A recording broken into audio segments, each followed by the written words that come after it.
All right, traders, it is Thursday, so you know what that means. Another brand new edition of the Weekend Review. In today's video, I'm going to walk you through a trade I just fired off on Canada. Talk to you about the technicals, of course, but also the thought process that goes along with that.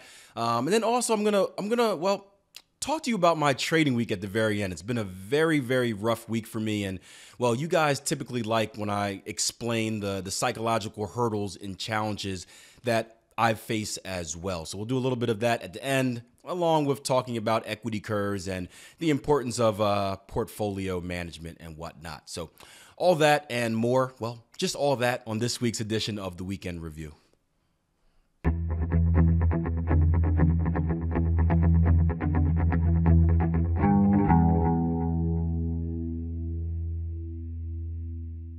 Hey traders, Akil Stokes here, head currency trader with TradingPower.com, and welcome to another edition of the Weekend Review. For you guys that have been subscribers for a while, thank you so much. I'm slowly inching towards that 5,000 subscriber mark.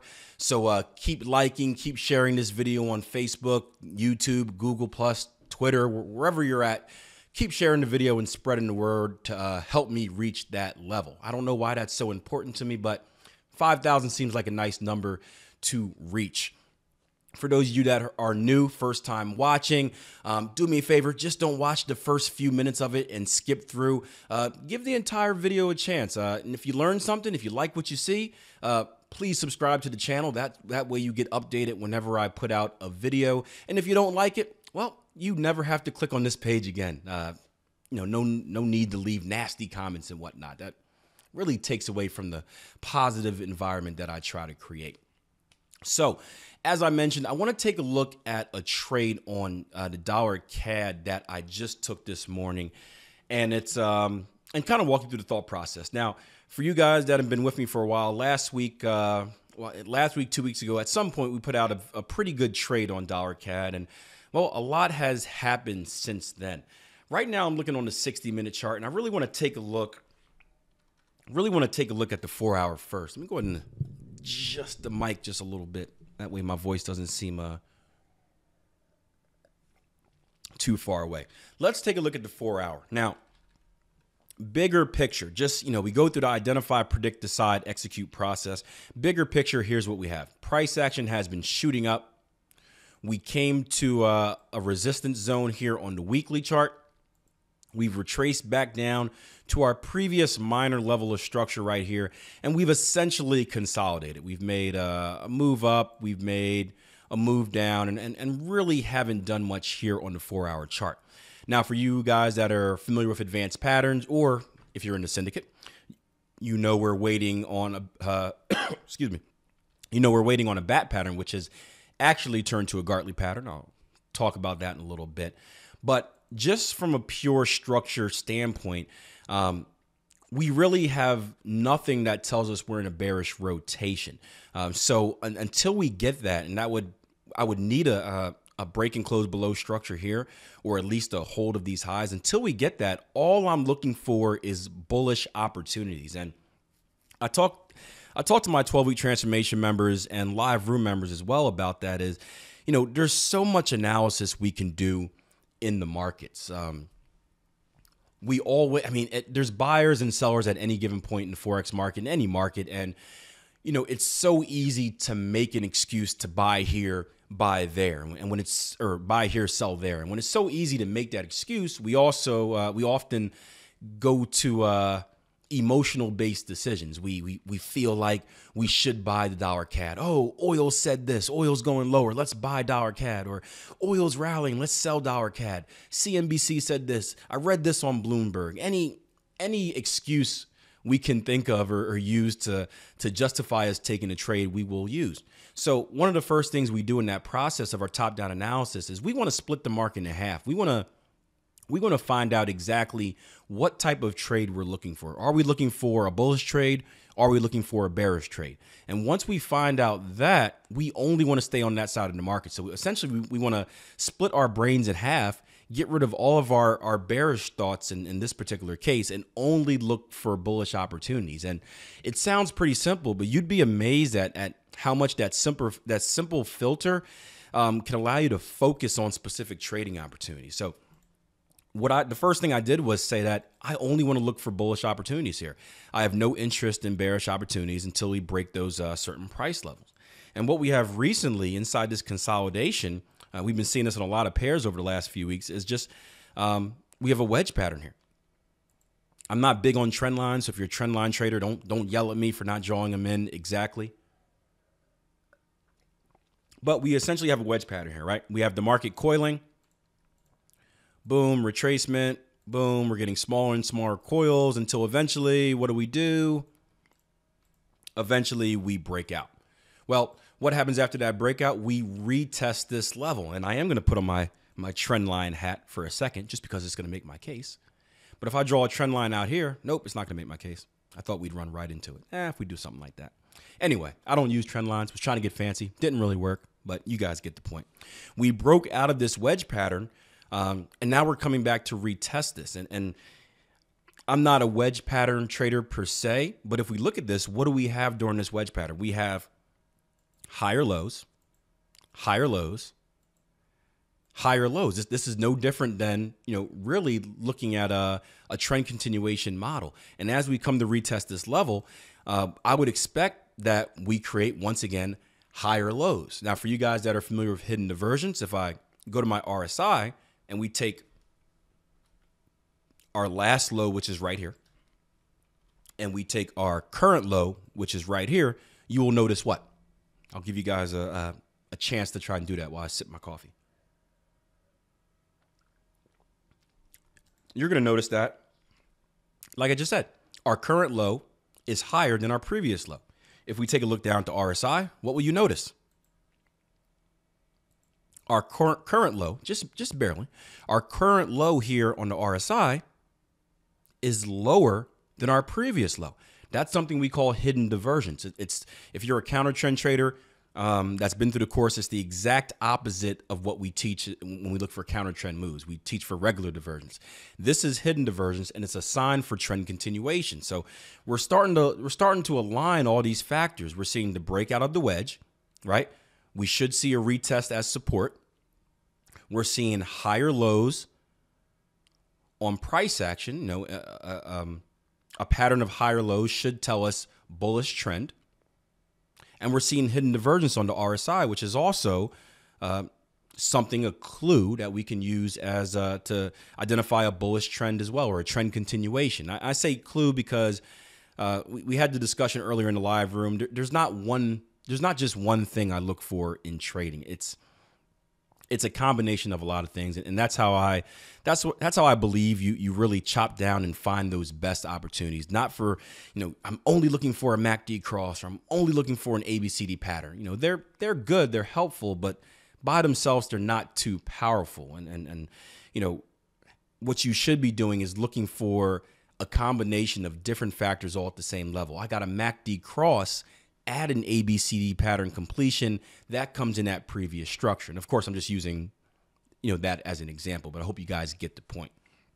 Anyway, so we've got higher lows here. We've got hidden divergence. We've got a structure zone.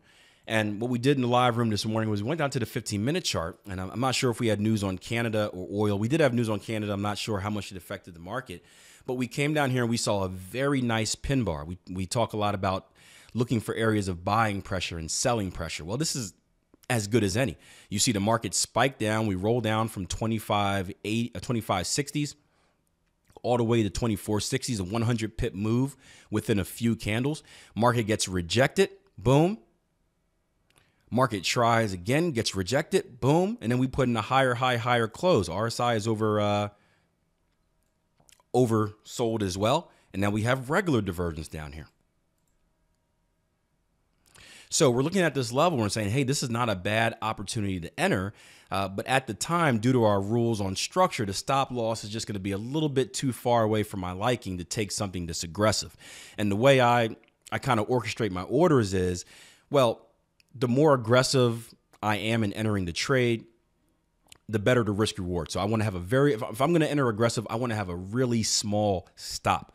If I'm going to be more conservative, well, I can afford to have a bigger stop because, well, I used a more conservative approach. So the market's giving me more clues of that I'm right. It's not just like taking a shot. So we waited. I decided to pass on this morning in the live room. And as the market continued, as I got back to the office, you can see that we double bottomed down here, continued our divergence, our bullish divergence on the RSI, and it gave me more confirmation, which a better entry as well, which allowed me to take the trade. So I'm long Canada right now. And what I'm looking for is a move back up to previous structure highs. If we go back up to the 60 chart, we kind of clean things up here, get rid of all my junk. I'm looking for a move back into our previous structure highs. So the market created new structure highs right here. Here's kind of the resistance zone. Actually, if I bring on my DSR indicator, dynamic support and resistance, I can actually show you guys where it's at. Let's do it off of 240. So I'm gonna show you guys major structure off a 4-hour chart. Oh, wow, we're not gonna get it. All right, let's go to a 60 then.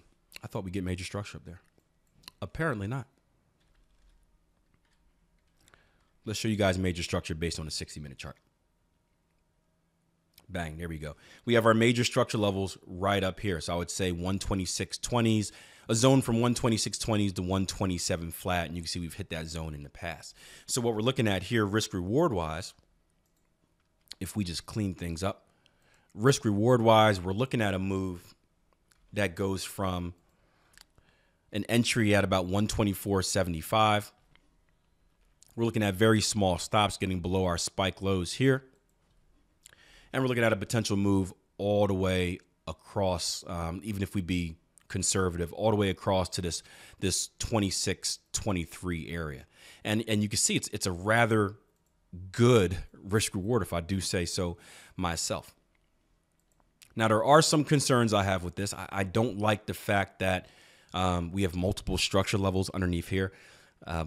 Sometimes when this occurs, you see the market put in big wicks, big spikes down there to try and get people stop orders. You guys have heard the nasty rumors about that. That does happen. So this does give me a good amount of concern. However, the trading opportunity is just, it's worth taking in my opinion. For me, it was. For you, there's no type of trading advice here. So don't take this trade. Don't listen to what I say. I'm not licensed. Do whatever your plan says. But for me, for an opportunity to gain 150 pips, while I'm only risking about 50 pips, getting that 3-to-1 risk reward, it ends up being a no-brainer. It ends up being a no-brainer. So that's dollar CAD. If you want to take this to the next level, here's what I would do. I mentioned earlier we have an advanced pattern completion. If we look at this leg right here, this is going to be our X leg. We're going to have a potential Gartley pattern completion here as well. X to A, swing high to swing low. A to B coming up here. We're looking at a B to C leg, and this could actually be a bat as well. I'll draw both of them out. X to A to B, B to C down here, and then a CD completion, which is going to be Fibonacci extension, A leg to B leg, back down. CD completion, which is going to be right here at 127.93 for a Gartley. If you're trading this as a bat, and let's just see, I don't think it's going to be a bat anymore in a 4-hour. Yeah, it still could be. You can look at this either way. Let's go back down to the 60. If we're trading this as a bat pattern completion, we're looking at same X leg, same A leg. We're looking at our B leg coming right here to a 50% retracement, X to A to B inside here. Go ahead and make this a different color. Orange, red, gold. X to A to B, our B to C leg right down here, and then a CD completion up at 127.47. So obviously advanced patterns is an entirely different technique, but if you're looking to take secondary targets, you can certainly look for secondary targets to come all the way up to this advanced pattern completion, and you can stop and reverse. And we had a very good example of that during the week on the pound dollar. Now, it didn't work exactly how I wanted it to. I didn't get full targets on target 2, but what we had a double top on the pound dollar. Let me see if I can actually show you guys this. I think it was the 60. We had a double top on the pound dollar. You can see the Gartley pattern we had blown out this morning. I'll talk about my trading woes of the week a little bit later. But if we go down to the 15, there it goes. Yeah. If we go down to the 15, here's what we had in the live trading room during the day. We had a double top opportunity right here, and I promise I'll be brief. We had a double top opportunity right here that we called. We talked about taking targets off. We took pretty conservative first targets, and what we noticed is that, well, this double top formation, the CTS trade, was actually the C leg of a cipher pattern as well. And we were able to enter at the C leg in hopes of trading it down to the cipher pattern completion. And then, of course, trading cipher pattern completion back up to glory. Now, it almost worked. We did get first targets. I got stopped out on this brief retracement right here. I trailed stops pretty actively. I got stopped out on this brief retracement right here. So I didn't get the full second target. Still made a pretty good amount of profit on there, but could have been better. But you can see we hit back-to-back patterns on here. And you can look for the same opportunity on dollar CAD. You know, I'm looking for the move to rise up. And if we get to that advanced pattern completion, well, I'll close out my position. I'll stop and reverse, and I'll trade it right back down at that structure level. And for you guys that are in the 12-week transformation, we had a Q&A on Monday about this. Another example, I'm going to use very active management with this. I'm not going to, typically with advanced patterns, what you see me do is once I'm in the pattern, target 1 is hit. If I'm trading the target 2, or target 1 is placed. If I'm trading the target 2 is placed, and then I just forget about it. You know, I let the market go in its way. With my structure trades, however, I'm typically pretty active at managing them, meaning trailing stops and really identifying different price points, identifying different areas in the market where I believe the market's going to run into trouble at, and then quickly paying attention to those levels. I heard a great quote today, and it was a YouTube video by, I think it was a YouTube video by a guy named, I remembered his name earlier, Joseph James, a trader. And, you know, I enjoy his video, so I don't care. I know he has a trading education company as well. Obviously, I'm in the trading education business, but hey, quality work is quality work. And with so many vultures out there, so many scam artists out there on the internet, I have no problem recognizing someone that, at least to me, I don't know him, but seems legit and teaches what I feel is the right way of trading. He said something very interesting in one of his videos. He said, as a trader, we want to be very patient on the way in and very quick on the way out. And that's a perfect example of finding these quality opportunities. You want to be patient when you're looking for that entry. You know, wait for everything to line up, wait for all the checklists in your plan to be hit. But if you're wrong and the market tells you you're wrong, get out immediately. Don't let those losses get bigger and bigger and bigger, because that will kill you. Same thing with targets. Don't get greedy. You know, once the market hits one of your reversal zones where you're thinking of taking target 1s, don't say, I'm gonna let it ride a little bit more and make the most out of it. No, get out, take your money and run. So very cool quote or saying. But that's what I plan on doing on dollar CAD, actively managing this, and hopefully we see a pop. If not, again, the risk reward is 3 to 1. Like I said, it's not really, you know, it's not going to be the end of the world if I lose. Now, speaking of losing, you guys love it when I do videos about drawdowns. So you're going to really love this video today, because this week I am in a drawdown. It started, and Jason's been using me as a great example of basically the reality of trading. I'll go ahead and bring up a quick Excel spreadsheet. I literally just plugged in some numbers a couple seconds ago. And this is how my trading week has been. Ignore the zeros because I'm going to fill that in a little later. But my trading week has been minus 38, minus 32, plus 14, minus 35, minus 38, minus 30. So you can see 1, 2, 3, 4, 5. Losing 5 out of my first 6 trades, digging myself into a very deep hole. Then I start to make a little bit of comeback, 23, 28 on some small day trading winners. And then as soon as I feel like the momentum is back, I found my mojo, I'm starting to dig myself out of this hole. What happens?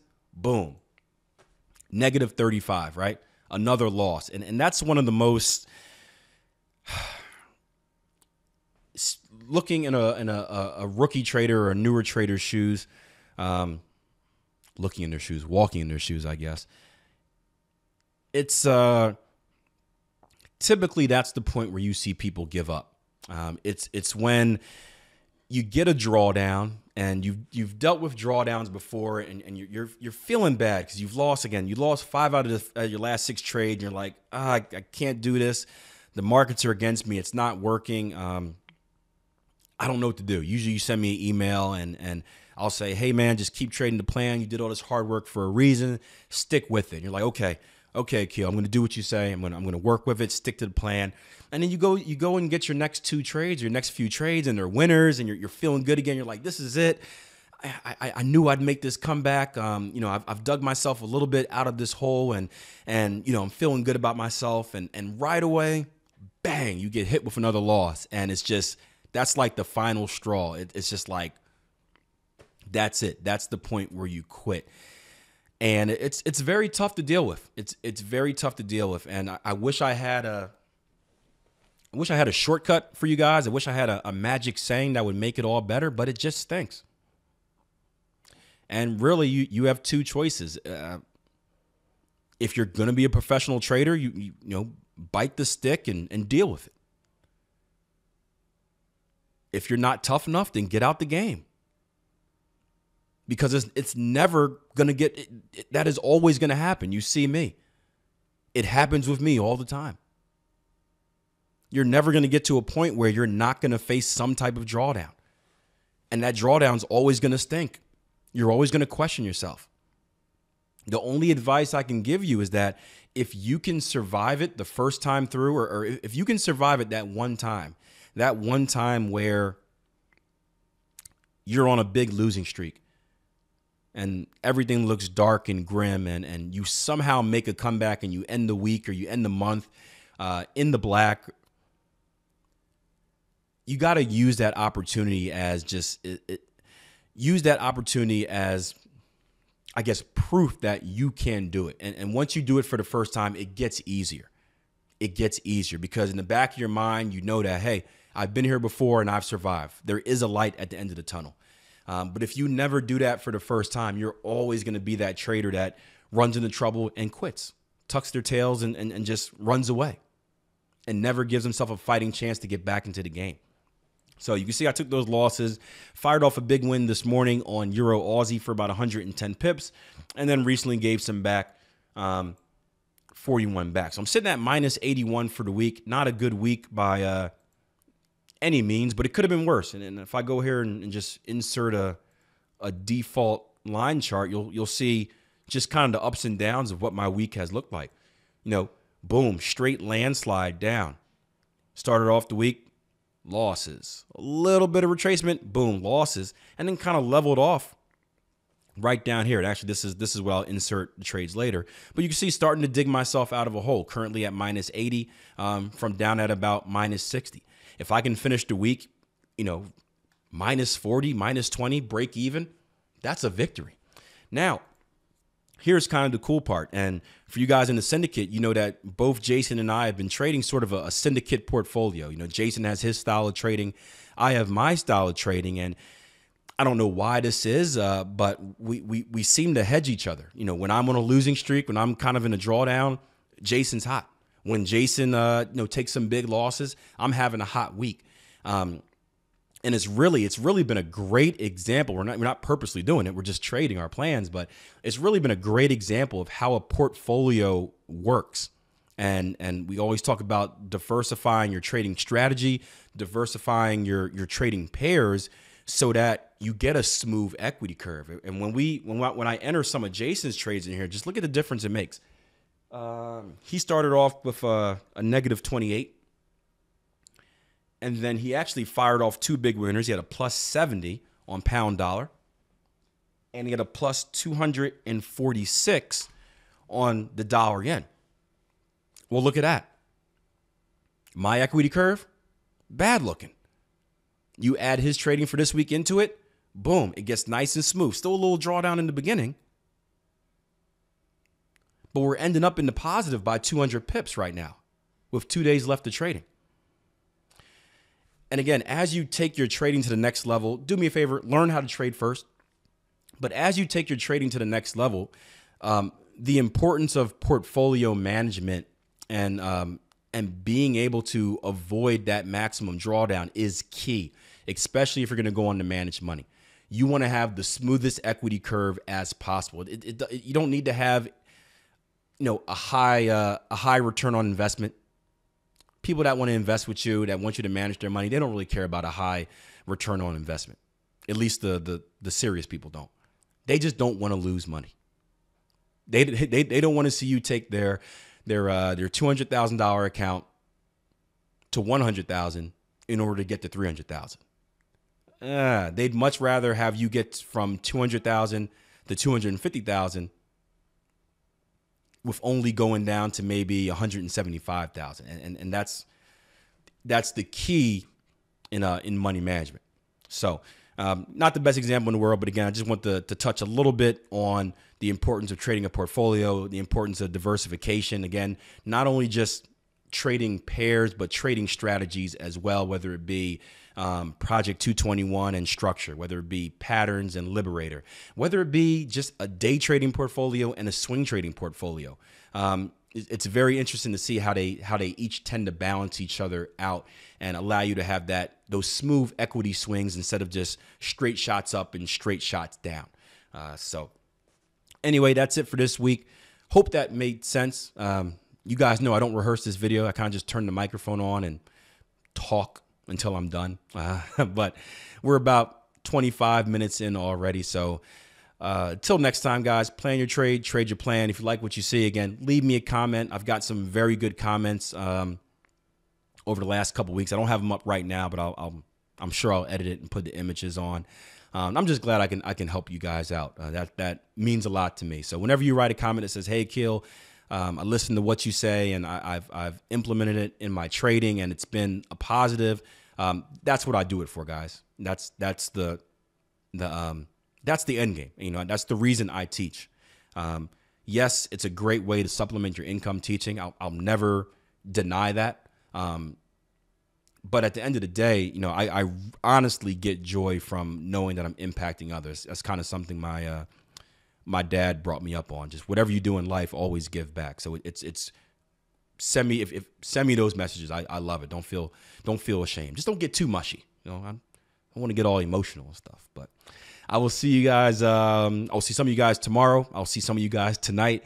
I'll see the rest of you guys next week with hopefully another great weekend review video. Until then, plan your trade your plan. Have a great day and have a great weekend.